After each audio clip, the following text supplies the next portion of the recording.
Hello दोस्तों, आप सबका आपके अपने चैनल में स्वागत है। आज हम बात करेंगे एक कहानी की। डर से भी बड़ा डर। खड़ खड़ खड़ खड़ ट्रेन द्रुत गति से भागी चली जा रही थी।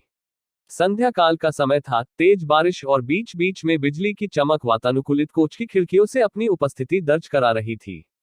केबिन का एकांत और यह भयावह मौसम मुझ जैसे डरपोक आदमी को और डरा रहा था। थोड़ी देर बाद गाड़ी के पहियों की रफ्तार कम हुई और एक मध्यम से स्टेशन पर गाड़ी रुकी। बारिश इतनी ज्यादा थी कि मैं स्टेशन का नाम नहीं पढ़ पा रहा था। मैं अपने केबिन में अकेला था और इस उधेड़बुन में था कि कोई सहयात्री आए जिससे वार्तालाप करते करते आगे का रास्ता आसानी से काटा जा सके और एक अंदरूनी भय जो मेरे अंदर जागृत हो चुका है उससे मुझे निजात मिल सके।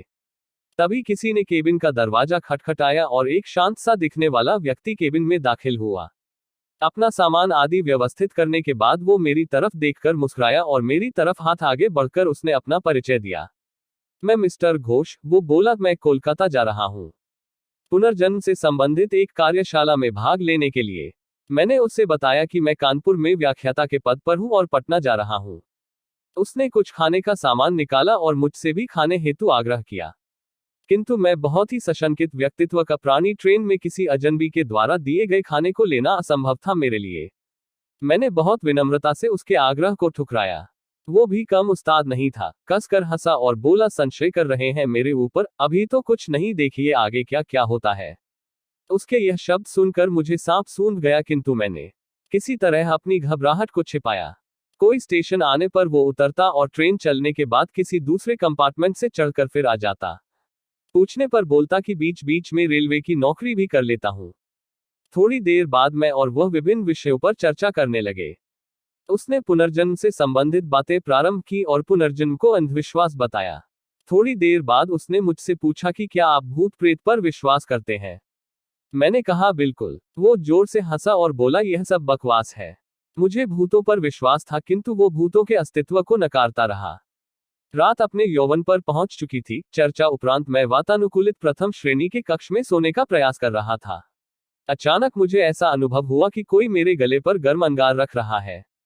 मैं हड़बड़ा कर उठा। कहीं मेरे अलावा उस कक्ष में मेरा वही सहयात्री था जो सामने की बर्थ पर लेटा घोड़े बेंच कर सो रहा था। मैं फिर सोने का प्रयास लगा। अभी आंख लगी ही थी कि मुझे अपने पेट पर बहुत तेज दबाव और हंसने की तेज आवाज सुनाई दी। मैं घबरा कर उठा तो देखा कि सहयात्री बर्थ पर नहीं था। लगभग 1-2 मिनट बाद वो आया और बोला, जनाब सोए नहीं।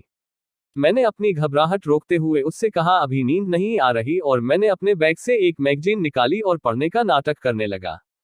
सहयात्री भी बर्थ पर लेट गया और कुछ देर में उसके खर्राटे केबिन में गूंजने लगे। मैं भी थोड़ा निश्चिंत हुआ और बर्थ पर आंख बंद कर लेट गया। ट्रेन कभी धीमी होती कभी रफ्तार पकड़ लेती, लेकिन मेरे दिल ने अब तेज रफ्तार ही पकड़ रखी थी।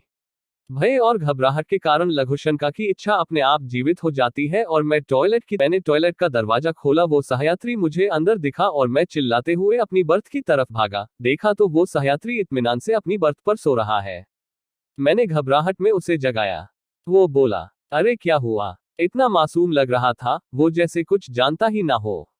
मैंने कहा, आप यहाँ भी और वहां टॉयलेट में भी। वो कुटिलता से हंसा और बोला, मैं कितने रूप में कहीं पर भी रह सकता हूँ। घबराहट के मारे मैं पसीने से तरबतर बिल्कुल निर्जीव सा खड़ा उसके सामने। वो बोला, तुम्हें भूतों पर विश्वास था ना? तुम्हें तुम्हारे विश्वास का प्रमाण देना था। अरे जैसे लोगों के कारण ही हम भूत पिशाच लोगों का अस्तित्व है। इतना कहकर वो मेरी आंखों के सामने से अचानक गायब हो गया। मैं डर के मारे अवाक और निर्जीव सा अपनी बर्थ पर बैठा था।